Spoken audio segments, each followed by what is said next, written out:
I wasn't even supposed to be home that day. My name's Elden. Yeah, like the old video game people keep talking about. I'm 42, live in northern Vermont, and honestly, I've never been the kind of man who makes noise. I stay quiet. I fix broken things. I walk the dogs, I pay the bills, and for 13 years I've loved my wife, Corliss, with every corner of my heart, even the ones she never looked into. But that morning? Something told me to leave work early. Call it intuition. Call it fear. Maybe both. I walked into her house around noon. No sound. No smell of her coffee or lavender hand cream. Just a weird stillness that felt wrong. I called her name, no answer. Thought maybe she'd gone to the gym or ran errands. I almost left. But then I saw it, the note on the counter. It wasn't addressed to me. It was scribbled carelessly in her fast, annoyed handwriting and said, "He'll be here at 1. I'll leave the back door open." I don't know what cracked harder, my hands as they gripped the counter, or my voice when I whispered, "No, please, no." I waited. Not because I wanted to catch her. Not because I had a plan.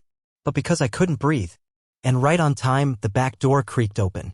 A man I didn't recognize walked in like he'd been here before. Tall, clean-cut, wearing that cologne I once bought for myself but never used because Corliss said it gave her headaches. They kissed in the hallway. I didn't move. I couldn't.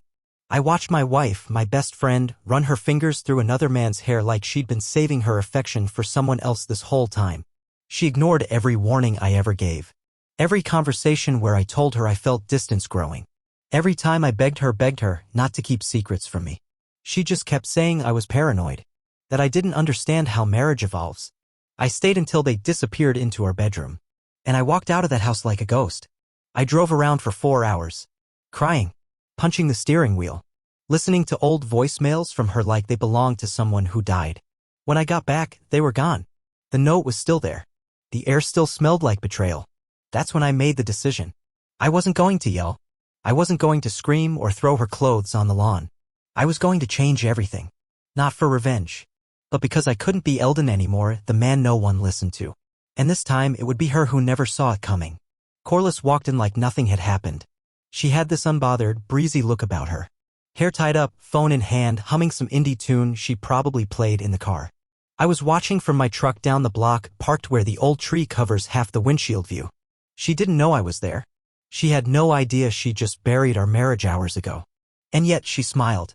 She walked inside our home, our shared, memory-soaked home, with the same steps she took on the day we moved in. That killed me. The familiarity. The fact that she could betray everything and still move like it didn't cost her a thing.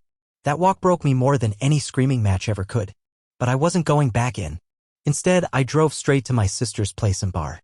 She's the only person I've never lied to. When I arrived, I just stood there in the doorway like a wet paper bag of a man, and she took one look at me and said, "It's Corliss, isn't it?" I didn't even need to speak. I collapsed into her couch, and she brought me a blanket, 2 beers, and silence. The kind that doesn't demand anything from you. The next day, I didn't go to work. I didn't call Corliss. I didn't even check my phone. I sat there thinking about every small moment that led to this. The way she started locking her phone. The new passwords. The gym leggings that weren't for the gym. The odd phone calls with Kaylee from accounting at 11 p.m. All the signs were there. And like a fool, I ignored every single one of them, trying to preserve whatever peace I thought we had left. I even remember warning her, weeks before, as gently as I could, "Whatever you're doing, just stop before it gets too far. Please. We can fix this." She looked at me like I was insane. "Too far," she laughed. "You watch too much TV, Elden. Not everything's about infidelity." That word. Infidelity. I didn't even use it. She did. And now here I was at 2 p.m. on a Friday, sitting in my sister's living room while my wife was probably texting her affair partner, maybe even planning another visit. Maybe even on the phone laughing about how paranoid I was. Maybe mocking how soft I'd gotten. I'd always been soft. Emotional. Talked too much about my feelings. Wanted movie nights and long conversations. I thought that was love. I thought she saw that as strength. But to her, maybe it was weakness. That night, I made one final decision. I wasn't going to confront her like men do in movies. I wasn't going to explode. I wasn't going to beg. I was going to dismantle my presence in her life so quietly that by the time she noticed, I'd already be gone. And then she'd have to face something she never expected. A life without me holding everything together. Not to talk. Not to argue. Just to see it one last time while it was still ours. I pulled into the driveway quietly, like a guest. Like I didn't live there for 13 years. The porch light was still flickering, just like I kept saying I'd fix, and there were 2 mugs sitting on the front step. One of them was mine. That detail gutted me. She hadn't even moved it. Like I was still just around the corner. Like I was still going to show up and act like everything was fine. I unlocked the door and stood in the hallway. The same hallway where I carried her across the threshold on our wedding night. The same place I once found her crying with a letter from her mom, and I held her for what felt like hours. I remember how small she looked then. How grateful she seemed that I was the one holding her. Now everything just felt vacant. Like I died and no one told me. I started packing. Slowly. Deliberately. Only what was mine. Only the things she never noticed. I took the books she never opened, the flannel shirts she said made me look too much like a dad, the hiking boots I wore alone because she wasn't into mud. I left her wedding album. I left the framed photo of us at Big Sur. I even left the ceramic turtle she bought on our 2nd anniversary, the one I used to rub for luck without her knowing. I didn't want to take memories.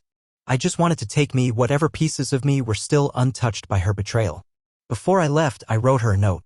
I didn't scream. I didn't accuse. I didn't even ask questions. I just wrote 3 short lines on the back of a receipt. You knew what I asked you. You knew what I saw. Now you'll know what it's like without me. Then I placed my wedding ring beside the note, dead center on the kitchen table, and walked out. No dramatic music. No rain. No shouting. Just the sound of the door quietly clicking behind me for the last time. By the time she came home later that day, I was already gone. No trace. No tracking. I had transferred my money out of the joint account. Locked myself out of all the shared passwords. Erased my presence from our digital life. Left no forwarding address. My phone? Turned off and left on the counter. She had no idea how quickly she'd lose everything she'd taken for granted. I didn't need revenge. I needed freedom. And I was finally ready to live without the woman who couldn't be trusted with my heart. It didn't take long for her to realize. The first call came about 3 hours after I left. I know because I sat in the back of my truck, parked at a deserted rest stop, staring at the screen lighting up again and again with her name. Corliss. Corliss. Corliss.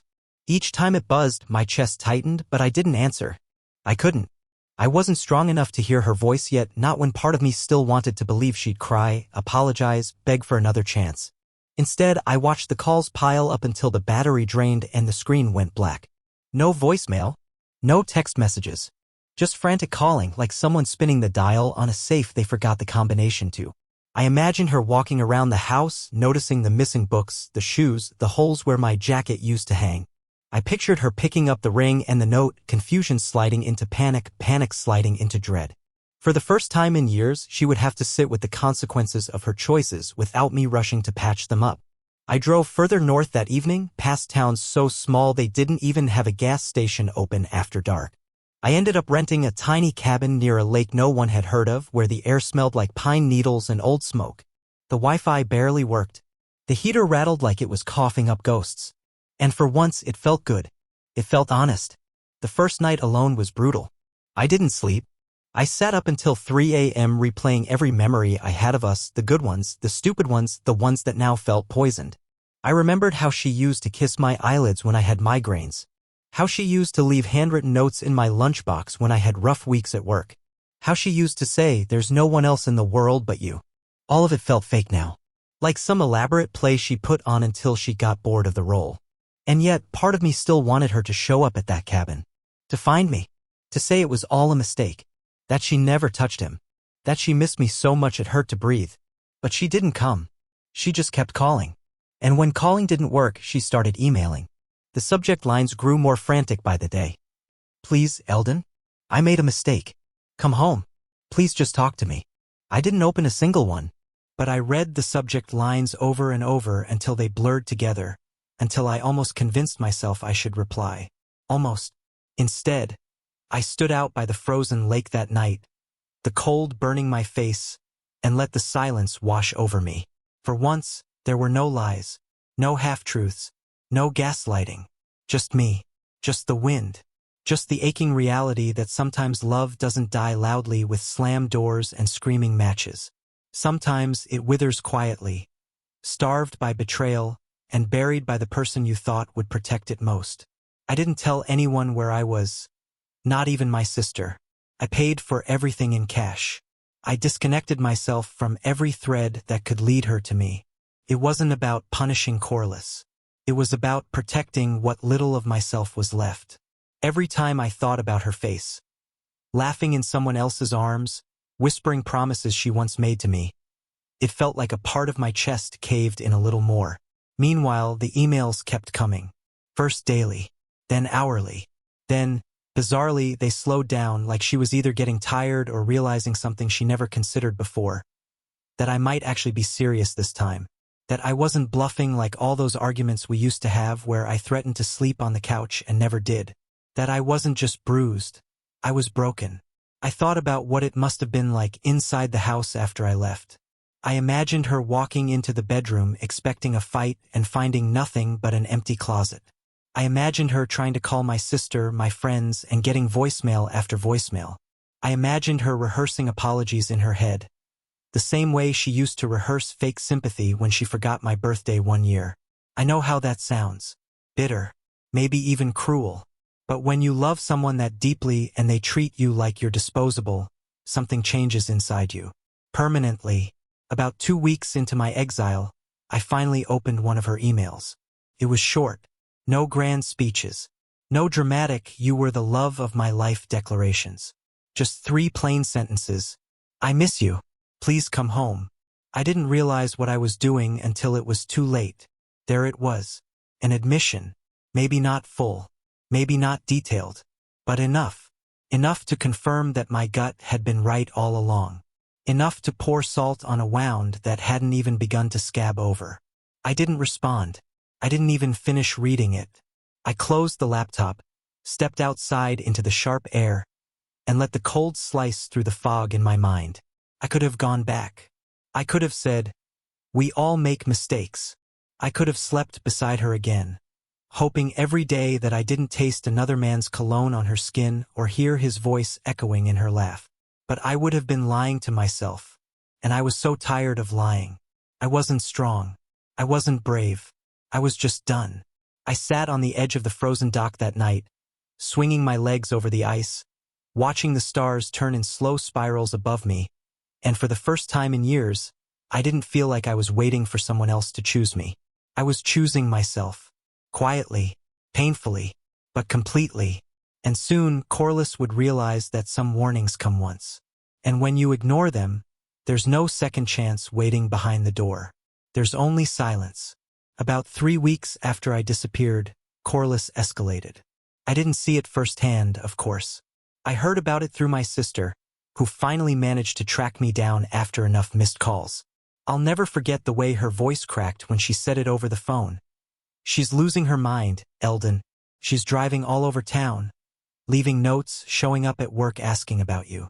She even asked the neighbors if they'd seen you."